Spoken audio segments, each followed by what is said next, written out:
Hi friends, welcome to my channel. ఈరోజు మనం ఈ వీడియోలో సెంట్రల్ గవర్నమెంట్ జాబ్స్ సంబంధించి ఒక నోటిఫికేషన్ విడుదల చేశారండి. ఈ నోటిఫికేషన్ మీతో షేర్ చేసుకోవడానికి ఈ వీడియో చేయడం జరిగింది. అదేవిధంగా ఈ నోటిఫికేషన్ వచ్చేసి cabinet secretariat DFO tech recruitment 2025 notification అనేది విడుదల చేశారండి. ఈ నోటిఫికేషన్కు సంబంధించి క్వాలిఫికేషన్ ఏ విధంగా ఉంది, అదేవిధంగా ఏజ్ ఎంత ఉండాలి, అప్లికేషన్ డేట్స్ ఏంటి, ఏ విధంగా అప్లై చేయాలి, సెలక్షన్ ఏ విధంగా చేశారనే విషయం ఈ వీడియోలో చెప్పడం జరిగింది. ఈ వీడియోను స్కిప్ చేయకుండా లాస్ట్ వరకు చూడండి. మా ఛానల్ని కొత్తగా చూసేవారు తప్పకుండా సబ్స్క్రైబ్ చేసుకోండి. లేట్ చేయకుండా అయితే టాపిక్లోకి అయితే వెళ్ళిపోదాం. ఈ యొక్క నోటిఫికేషన్ విషయంలో భాగంగా cabinet secretariat DFO tech recruitment 2025 సంబంధించి క్వాలిఫికేషన్ విషయానికి వస్తే బీటెక్ లేదా ఎంఎస్సి డిగ్రీ పూర్తి చేసి ఉండాలండి. అదేవిధంగా గేట్ స్కోర్ వచ్చేసి 2023, 2024 లేదా 2025కి సంబంధించి గేట్ స్కోర్ అయితే తప్పనిసరిగా పెట్టారండి. ఈ విధంగా క్వాలిఫికేషన్ అయితే ఉండాలి. అదేవిధంగా మరియు అప్లికేషన్ సంబంధించి స్టార్ట్ డేట్ వచ్చేసి ఈ యొక్క నోటిఫికేషన్ అనేది 11th November 2025 రోజున అయితే రిలీజ్ చేశారండి. ఈ యొక్క నోటిఫికేషన్, ఈ యొక్క అప్లికేషన్కు సంబంధించి స్టార్ట్ డేట్ వచ్చేసి 15th November 2025 రోజు అప్లికేషన్ అనేవి స్టార్ట్ అవుతాయండి. మరియు అదేవిధంగా లాస్ట్ డేట్ వచ్చేసి 14th December 2025 రోజున లాస్ట్ డేట్ అనేది పెట్టడం జరిగింది. ఆలోగా మీరైతే ఈ యొక్క మంచి అవకాశాన్ని సద్వినియోగిస్తూ ఈ యొక్క నోటిఫికేషన్కు అప్లై చేస్తూ, మరియు అదేవిధంగా ఫీ విషయానికి వస్తే ఏమాత్రం లేదండి. ఫీజు అనేది జీరోగా పెట్టారు. అందుకే ఇది చాలా మంచి అవకాశం అండి. ఈ యొక్క నోటిఫికేషన్కు అప్లై చేసుకొని జాబ్ అయితే తెచ్చుకోవడానికి మంచి అవకాశం అండి. మరియు డిప్యూటీ పోస్ట్ నేమ్ వచ్చేసి డిప్యూటీ ఫీల్డ్ ఆఫీసర్ అండి. ఇది టెక్నికల్కు సంబంధించింది. అదేవిధంగా ఏంటంటే వేకెన్సీస్ వచ్చేసి 250 వేకెన్సీస్ అయితే ఉండడం జరిగింది. ఇంత మంచి అవకాశం ఎవరికి రాదండి.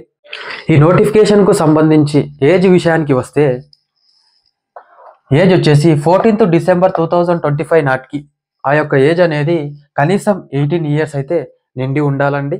మరియు అదేవిధంగా గరిష్టంగా వచ్చేసి 30 years అయితే ఆలో ఉన్నవారు అప్లికేషన్ అయితే చేసుకోవచ్చు. మరియు కేంద్ర ప్రభుత్వం రిజర్వేషన్ కల్పించిన వారికి ఏజ్ రిలాక్సేషన్ అనేది పెట్టడం జరిగింది.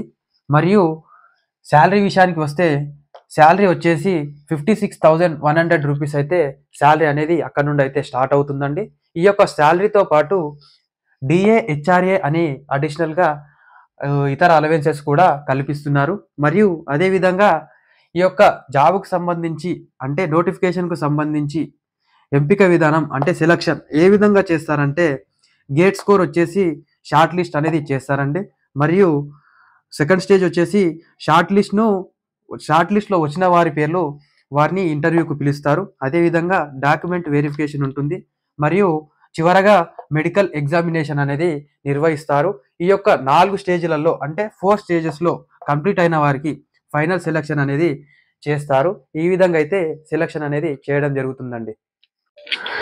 ఈ నోటిఫికేషన్ని ఏ విధంగా అప్లై చేయాలి అనే విషయానికి వస్తే ఈ యొక్క నోటిఫికేషన్ విషయంలో భాగంగా cabinet secretariat DFO tech recruitment 2025ని పూర్తిగా చదవాలండి. ఈ యొక్క చదివిన తర్వాత అన్ని విషయాలు చూసుకున్న తర్వాత అప్లికేషన్ ఫారంను డౌన్లోడ్ చేసుకొని మీరు ఆఫ్లైన్ ద్వారా అన్ని వివరాలను, మీకు అవసరమైనటువంటి అన్ని వివరాలను, మరి అదేవిధంగా గేట్ రిజిస్ట్రేషన్ నెంబర్ను తప్పకుండా ఫిల్ చేస్తూ మరొకసారి అన్ని వివరాలను, డీటెయిల్స్ను చూసుకున్న తర్వాత ఆ యొక్క డీటెయిల్స్ కరెక్ట్గా ఉన్నప్పుడు మీరు చూసుకొని చెక్ చేసుకున్న తర్వాత ఈ యొక్క ఆర్డినరీ పోస్ట్ అంటే ఆఫ్లైన్ ద్వారా ఆర్డినరీ పోస్ట్ అనేది చేయాలండి. ఈ యొక్క స్పీడ్ పోస్ట్ కానీ కొరియర్ పోస్ట్ కానీ చేయకూడదు. ఆర్డినరీ పోస్ట్ ద్వారా ఈ యొక్క అడ్రస్ వచ్చేసి post bag number 001 Lodhi road post office, New Delhi 110003కి ఈ యొక్క అప్లికేషన్ను ఆ పోస్ట్ ద్వారా ఆర్డినరీ పోస్ట్ ద్వారా పంపాలండి. అదేవిధంగా ఈ వీడియోలో ఏమైనా మిస్టేక్లు ఉంటే కామెంట్ల ద్వారా తెలియజేయండి, వాటిని సరిదిద్దుకుంటాను. అదేవిధంగా మా వీడియోను లైక్ చేసి షేర్ చేయండి. మరిన్ని లేటెస్ట్ అప్డేట్ నోటిఫికేషన్కు సంబంధించి మా ఛానల్ని సబ్స్క్రైబ్ చేసుకోండి. Thank you.